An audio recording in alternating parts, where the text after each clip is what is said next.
this year, our board was predominantly female, so we thought what better discussion than to bring up feminism. So Christina Hoff Sommers is here, and she's a resident scholar of the American Enterprise Institute and was previously a professor at Clark University, where she specialized in moral theory. She's the author of Who Stole Feminism, The War Against Boys, and more, and she's been published in the New York Times, Washington Post, and has been on The Daily Show twice. She currently can be seen hosting the Factual Feminist YouTube series. Please give a big round of applause for Christina Sommers.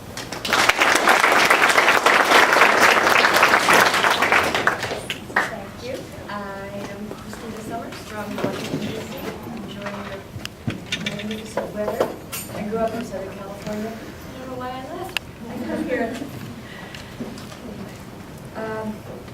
Well, this evening, I am going to argue that it is time to reform feminism. The women's movement, in my view, needs an infusion of new ideas and a new direction. If you ask a sample of Americans, as many pollsters do, are you a feminist? About something 20-25% will say yes, 75% no. Now the women's movement, feminism, is one of the great chapters in the history of human liberation. Why do so many fail to identify with the name? I am going to propose a new school of feminism that can greatly improve those numbers. I call it freedom feminism. Now I know some of you may be thinking, feminism is just fine the way it is, thank you very much, we don't need your improvements. Others may not be fans of feminism, and you're thinking, why try to improve something that is so outmoded and annoying? I mean, it's like trying to reform the avian flu. Just let it go and leave it alone. And others may think, well, whatever, I don't care about feminism. Well, I'm here to tell you, feminism cares about you, and you should care. And I will try to relay that in my talk. If I do a good job, I will persuade you that freedom feminism is our best hope. And I think it provides a path away from today's current gender wars.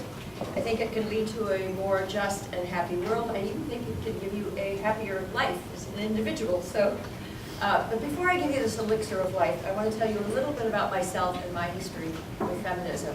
In the 1990s, early 90s, I was an academic and in very good standing with my feminist colleagues. My courses were cross-listed with women's studies. My papers were occasionally included in feminist anthologies. I reviewed papers for a feminist journal. All of that changed around 1994 when I published a book called Who Stole Feminism. Now, I felt that the book was strongly feminist. I just argued that it had gone in particularly gender scholars in many universities had taken it off in some rather eccentric directions. And my book was an urge for moderation and to remain more inclusive because I felt they were leaving many people behind.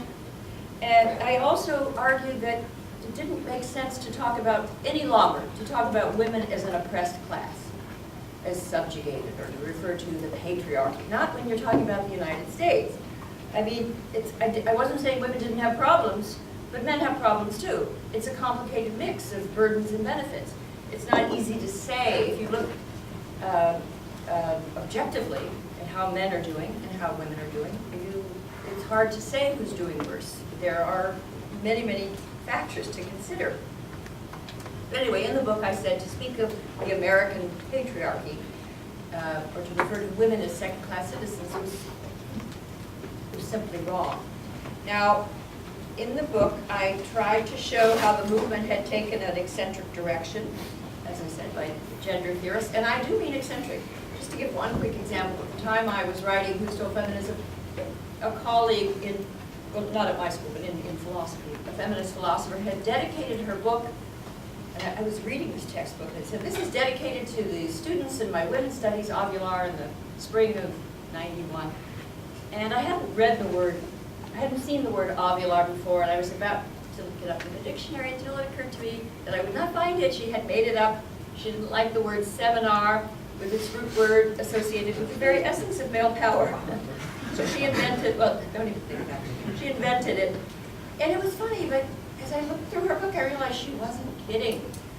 she was quite serious about sort of trying to rescue language from the grips of the patriarchy. Now, when my book came out, I got some fan mail from prominent feminists, Nadine Strawson of the ACLU, and Eric and Tom, feminists who wrote Fear of Flying, probably your mothers, maybe your grandmothers read. But for the most part, I did not receive fan mails. I was excommunicated almost from a religion that I didn't know existed, but that I had been a part of and I was no longer a part of, because and I lost some friends. I mean, they did not appreciate the criticism.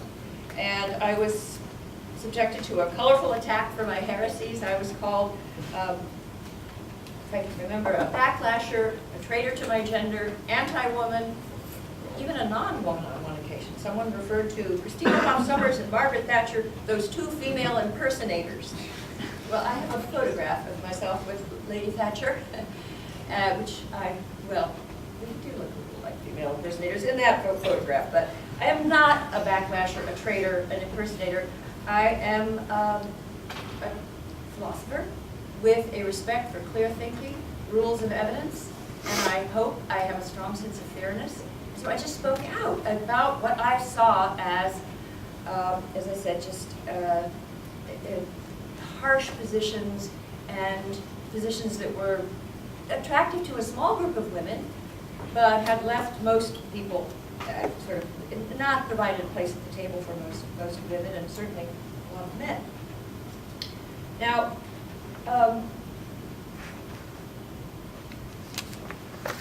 freedom feminism is as I said, it's my proposal of an alternative. But as I describe it, I will have plenty of time for discussion.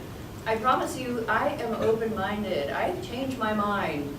And there's a phenomenon that cognitive psychologists identify called motivated reasoning.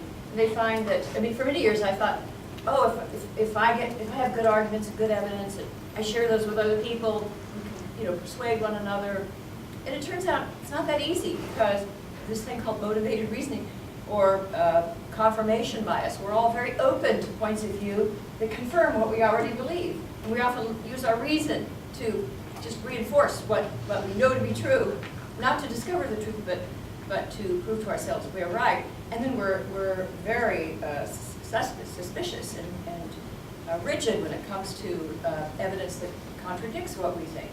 And I see this in myself, and I try very hard, I try mightily to fight it, and I promise you I will do that tonight. If I say something or I make an assumption that's false, let me know, and I will reconsider. Now,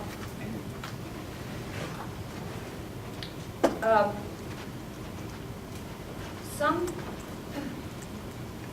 people have told me that we don't need feminism at all. Why not just let it go? As I describe freedom feminism, it stands for the moral, social, and legal equality of the sexes. It affirms for women what it affirms for everyone: dignity, opportunity, personal liberty. And some will tell me, well, we have that. We don't really need a women's movement. I think we do. I think a healthy women's movement is critical to the well-being of the world. First of all, many women in the world have not had the benefit of two major waves of feminism. They haven't had so much as a ripple. So there are fledgling women's groups in Asia, throughout Africa, struggling for basic rights. And I've been to a number of international women's conferences, and they come there and they are looking, to American women for support, and they're looking, they want us to make, a common cause with them in their struggle. And it's very inspiring to meet them. It's like meeting the Elizabeth Cady Stanton or the Susan B. Anthony or the female equivalent of a Martin Luther King in that, from Somalia or from Yemen or from Egypt or from Saudi Arabia. And we in the United States, we had a successful women's movement. We have a history to be proud of, and we still need it. So I would certainly say that feminism is relevant today in many, many other parts of the world, and Western feminism provides a tried and true model for success. Now, secondly, even in the West, the work isn't over. Women face far more than men a struggle of challenging how to combine family and work. There is still a problem of violence. Men face violence too, probably more violence, but in terms of family violence, it's largely and sexual violence, women who are the targets. Now this has diminished, but it's an abiding, intractable problem. So I think that, I just overall, I think the negotiation of the social and sexual relations between men and women is a constant feature of human existence, and the unique circumstances of women require special attention and protection. So who needs feminism? We do. The world does. But today, feminism is, one poll that I saw, Huffington Post, the gov.org poll, they found about 20% of people thought it was an insult. And it's controversial, and it's attracting largely, it's very popular on campuses, but mainly with upper middle class women, and very small, much smaller following of other groups. So how do we revive it, and what is the solution? Well, the first thing I will tell you is that I studied the history of women's movements in the 18th and 19th century, and I developed freedom feminism by looking at what they did. And one of the things I will tell you is that, unlike today, in the 18th century and the 19th century, there were roughly two groups who worked for change. And there was a conservative women's movement and a very liberal, or some would say radical movement. Now, both were necessary. But the history of conservative feminism is like a lost continent. It's not celebrated in Women's History Month. So I'll just tell you very quickly how they differ and talk about the amazing figures in these movements. First of all, there was the egalitarian movement. And egalitarian feminism is simply the idea that basic equality of the sexes, and a philosopher in the 18th century like Mary Wollstonecraft would say that men and women are equal, and she rebelled against the whole idea of sex roles. So that was the idea, to get women and men to be more alike. But there was another school that historians call maternal feminism or social feminism, and this was led by Hannah More. And what Hannah More did is she looked for what could be called empowered femininity. She accepted gender roles. She was conservative about that, and the women's role as wife and mother and so forth, but she wanted to give the role more protection and more power. Now, Hannah More was by far more successful. She was one of the most famous women of her century. Her books and writings outsold those of Jane Austen. She was much more famous and effective, but she sort of met women where they were. And now you can say, well, what did she do that was so radical? One of the things she did is she believed in women's education, because she thought that women were domestic heroines, and what they were doing in their homes they should do out in the world. And she urged women, and by the way, poorest of poor women listened to her, and the wealthiest of wealthy. Hannah More's message was for everyone. And she was in the Blue Stocking Circle. She's a group of women who wanted serious intellectual pursuits, and they would meet together to discuss science and philosophy. And she was in this group, but they were an exception. A lot of wealthy aristocratic women would spend their time with sort of embroidery and tea parties. She wanted them to take on good works. She wanted them to go out and begin to improve the society in philanthropic pursuits. And she also started Sunday schools throughout England for poor children, to teach reading and especially to educate the girls. This turned out to be conservative in the sense that she was saying these were your duties as women, but these women, once they got out of their homes into society, into working in hospitals, working in orphanages, working in Sunday schools, that's when they began to see the need for social change, where they began to see the need for vote, and it became a powerful force for female activism and social improvement. Because when women form these organizations, there always comes with it these projects for social improvement.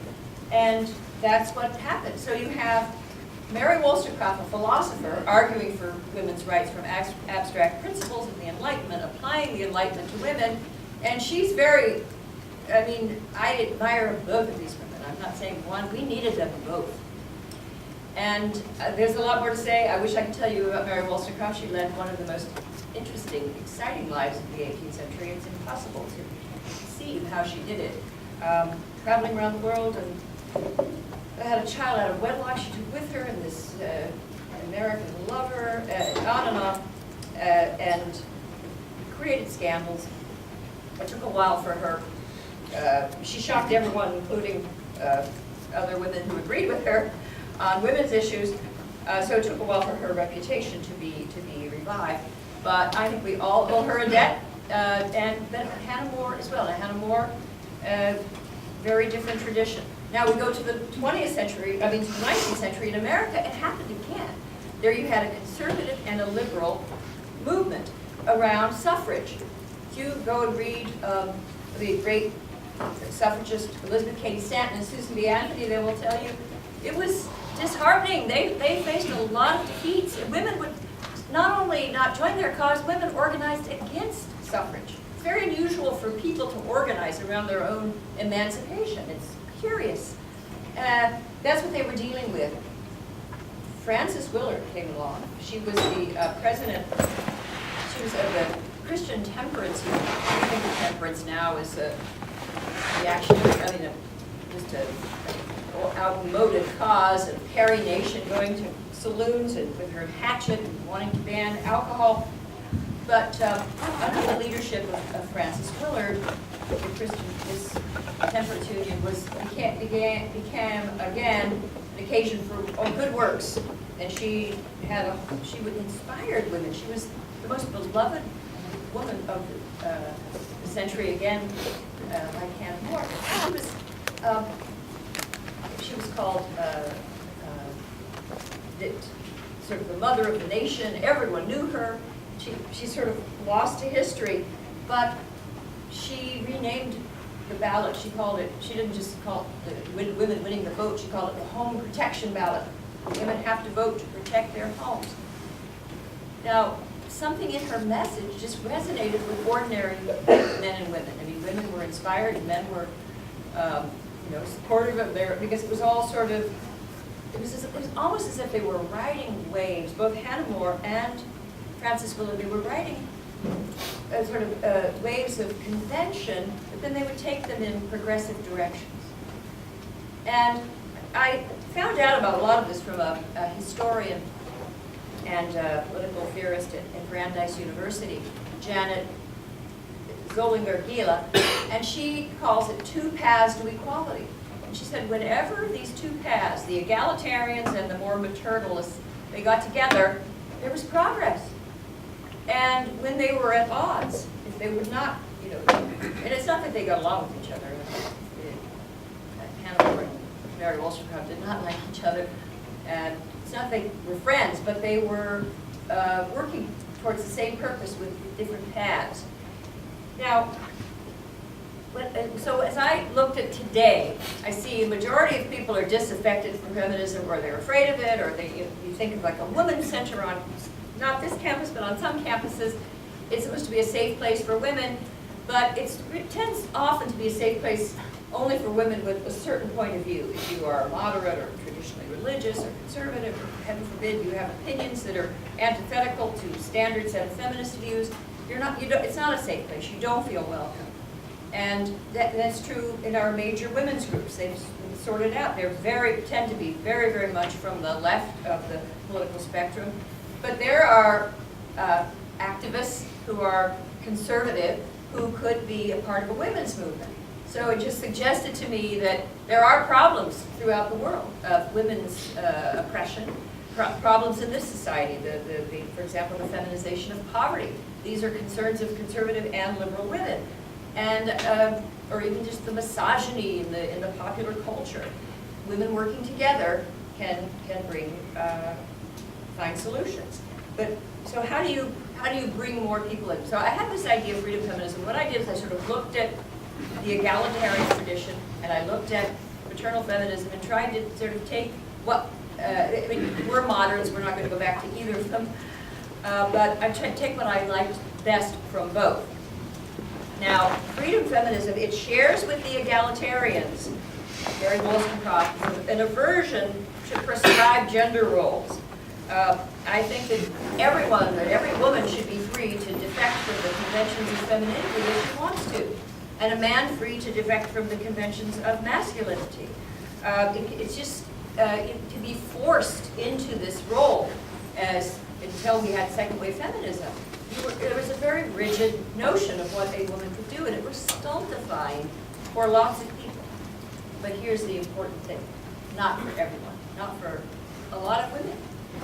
And what I learned from the Hannah More, Frances Willard tradition, is that there is something empowered femininity. There are women who enjoy the conventions of femininity, of being a traditional wife or mother, or being, in a particular kinds of women's professions associated with women, of caregivers. There are a lot of women who flourish in conventional feminine roles. So freedom feminism, the emphasis on the word freedom, it acknowledges a woman's right, and it's really, it could also be equalism, because it acknowledges a man's right to be a self-determining being, and we respect your choice when you embrace the conventions or reject them. And I'm a proponent and supporter a long time of gay rights, because I do think that for a society to force you to have one mode and not to be free to be who you are. Now, let me go to the next step and tell you about an article I read in 2008 that captured my imagination, and I think showed the way to maybe the real third wave of feminism. People keep trying to claim the third wave or the third stage, and I hope this will be it. And this was an article in a journal of Personality and Social Psychology. A group of international researchers, they compared data on gender and personality from 55 nations. And throughout the world, they found overall, they're not talking about individuals, they're talking about groups of men and women. And they say overall, in these 55 nations, the women tended to be more nurturing and more emotionally expressive. The men were usually more competitive, risk-taking, and emotionally flat. That sounds pejorative, I'll say more stoical. And again, they were looking at overall norms. But here's what I found most fascinating. They found that personality differences between men and women are the largest and most robust in the most prosperous, egalitarian, educated societies. And according to the authors, nations that have very high levels of life expectancy, literacy, education, economic wealth, they're the ones likely to see the largest sex differences in personality. The New York Times a New York Times Science columnist summarized it like this: it looks as if personality differences between men and women are smaller in traditional cultures, in rural India or Zimbabwe, than in the Netherlands or the United States. A husband and stay-at-home wife in patriarchal Botswana would seem to be more alike than a working couple in Paris or Copenhagen or New York. Now, why should that be? The authors of this study hypothesize that if you have a society with a lot of equality and prosperity, that gives people greater opportunities for self-actualization. So wealth, freedom, health, education, they empower men and women to be who they truly want to be and who they truly are. Now, as it's conspicuously the case that gay liberation is a feature of advanced, prosperous egalitarian societies. They afford everyone, more than other societies, a chance to embrace their gender identities. Now, this research isn't conclusive, but to me, it's intriguing, and it has great explanatory power, and it raises this question: what if gender differentiation, is a sign not of oppression, but of well-being and freedom? And let me give you some examples. If you look at American college students and see what are they majoring in, you find some remarkable gender differences. and this is despite great efforts to change this, and great efforts to, consciousness raising and so forth, you still find that women are vastly overrepresented in the nurturing professions, in nursing and social work and nutrition, and men prevail in the, one of my friends calls the people-free zones. You find more men doing, statistics and mathematics, and your school may not. This is your big engineering school. We're here, but I don't know if these numbers were accurate, but I checked before I came. It looks to be about 20% female, 80% male. That was 2013. So maybe it's changed. I think it's 60-40 in the paper now. What? It's 80-20 then too. 80-20. 80-20. And what about the School of, I couldn't find, they didn't give data on the School of Liberal Arts. Does anyone know? It's More about female? More women? 65-70% women. Yeah. So what do we do with that number? Now, as an egalitarian, you would say, oh my God, and by the way, this isn't true in gender studies now, it's all over the board, but in the big think tanks in Washington, D.C., and in the government offices, and in the women's group, they're all egalitarians, and they want to work towards 50-50, because they think men and women are just, cognitively interchangeable. Why should that be? We should. And so some conservatives will just say, oh no, the sexes are completely different. Now, as a freedom feminist, I say, let's do what we can to encourage boys and girls to try different things, but not to expect, but basically what I'm saying is I strongly believe in equality of opportunity. And as a freedom feminist, I deplore a society that would discourage a young woman from being an engineer or a young man to go into liberal arts. It would be absurd. You must encourage, but not to expect you're going to get gender parity, because there appears to be a difference. It appears to be the case that on the road to happiness, men and women, in the pursuit of happiness, men and women take slightly different paths. And this shows up in every society, in the anthropological record, and it shows up most in the free, even societies where people have choices, education, and a lot of encouragement to do something different. So what I want is a style of feminism that simply respects the choices people make. Year after year, the Pew Research Center asked parents about their ideal family arrangement. And what they find is a strong majority of mothers would prefer to work part-time, whereas fathers want to work full-time. So it's mothers, 60% say they would prefer to work part-time, and with fathers, 79% say they would want to work full-time. Catherine Hakim has done elaborate studies on preferences of women in Western Europe, in Sweden, France, Great Britain, and she finds about 20% of women are high-powered careerists. They are up there, they're not, we'll stop. About 20% are homemakers. They aspire to stay at home and be traditional wives and mothers. 60%, she calls them adaptives, most of us, want a little bit of both. You want a career, but then you want, maybe the years you're having a child, you'll stay home. They go in and out, but they behave a little more like the stay-at-home mothers than the careerists. And it seems to me today the women's movement does a very good job pursuing the desires of the 20% of the careerists, and the other women not so much. You do not find that much for the adaptives or for the people that want the traditional women that want to stay at home. So as a freedom feminist, I would look for social policies that found out what women want and what men want and try to increase human well-being and flourishing. And I don't define it strictly what profession are you in or even how much you earn, but how much life satisfaction do you have? And and if there was a big life satisfaction gap, that's what we have to try to close. And not to use just statistical parity and how many are in sports, or statistical parity, how many are going into electrical engineering. No, well, are people doing what they want to do? Now, some critics will say, wait a minute, this is harmful to women because basically what you're doing is just accepting the status quo, and you don't realize that masculine and feminine preferences were shaped by culture.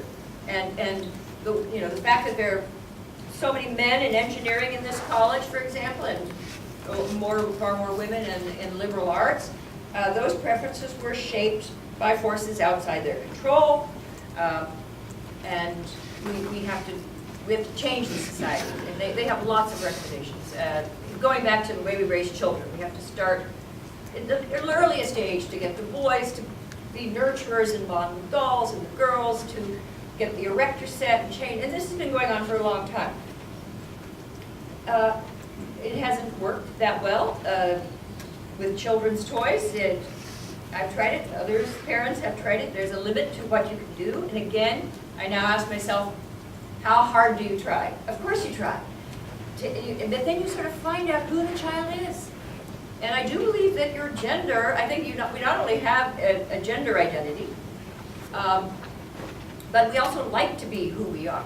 So if girls like to be girls and boys like to be boys, or if you are gay and society accepts that, it's what you want to be.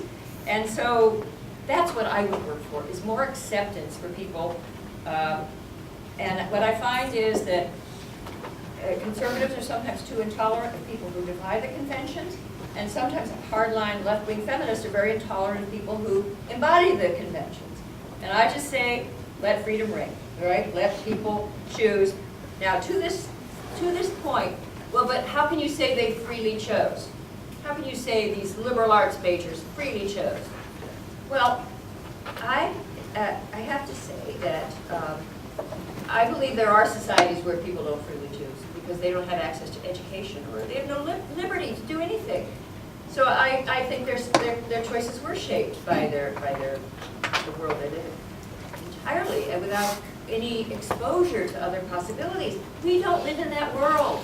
American women are among European women among the most informed and self-determining beings in human history. And I find it almost patronizing would be the word, to say that their choices are not free. I mean, how do we know, suppose you're a radical feminist, how do we know your choices are free? Maybe your choices were shaped by forces outside your control. I mean, as someone who taught philosophy for more than 20 years, I can tell you right now there is going to be no simple answer to this problem of free will, and who's free and who isn't, or are any of us. Philosophers have been debating this question for 2,000 years. There is no resolution in sight. So for the moment, I think we should err on the side of common sense and credit one another with agency, with freedom. So my point so far is that freedom feminism, more than other schools of feminism, is just respectful of men and women's choices and more accommodating to human reality. But I would go further. I think that freedom feminism is actually more progressive than other forms of feminism. And I'm going to give you an example from Sweden. Nobody has gone farther than the Swedes to try to render gender non-salient. And these are extreme examples right now, but they're just to show you what goes on there. They had a few years ago, a feminist political party proposed a law requiring men, oh, this is odd, men to sit while urinating. It was supposedly less messy, more equal. And then in 2004, the leader of a Swedish left-wing feminist council, Gudrun Schyman, proposed a man tax. She wanted a special tariff levied on men to pay for all the violence and mayhem wrought by their gender. The men then answered back and said, well, okay, we'll pay a man tax for our mayhem, but you have to pay a tax for all those bridges we built and the buildings. And it became rather bitter, and it didn't go anywhere. They have a school in Sweden called Igalia, and the purpose of the school is to eliminate gender. The children are not called boys and girls, but friends and buddies. And they don't have toys, and they don't read stories like, heaven forbid, Cinderella or Snow White. These have been replaced with tales about two male giraffes who parent abandoned crocodile eggs. And there was a teacher there, and she was interviewed in the newspaper, and she said, Igalia gives children a fantastic opportunity to be whoever they want to be. Just let the child, be. Well, not exactly, because what happens is this, it really turned into a fantastic opportunity for adults to micromanage, police, coerce children, because as soon as they leave them alone, they lapse into gendered play. And once out of the sight of the adults, the little boys, in cultures everywhere, the typical play of boys is called rough and tumble play. There's a lot of running, fighting, mock fighting, sound effects, bam, boom. Girls do it, but a lot less. Typical for little girls typically engage in a lot of imaginative, theatrical play. Let's play school, let's play house. And also that best friend, exchanging confidences. You just don't find very many boys that do that compared to girls. And the rough and tumble play is the typical healthy, normative play of little boys. Well, in this school, as soon as the teachers were out, the little boys would start running around, and the girls would want to gather together. The teachers would have to come in and bust it up. And they ended up having to impose their own rigid standards and taboos. So it just turns out it's complicated to liberate children from gender. They don't seem to want it, most of them. And as I said, the answer is not to replace one set of coercive measures with another set. Here is how a Slate author, this is the website Slate, this reporter went to this school. Or maybe it was, actually I'm not sure it was a school. There are a lot of Swedish schools trying things like this. This one's the most extreme. She said one Swedish school got rid of toy cars because the boys gender-coded them and ascribed the cars higher status than other toys. Another preschool removed free playtime from its schedule because, as one teacher put it, when children play freely, stereotypical gender patterns are born. And see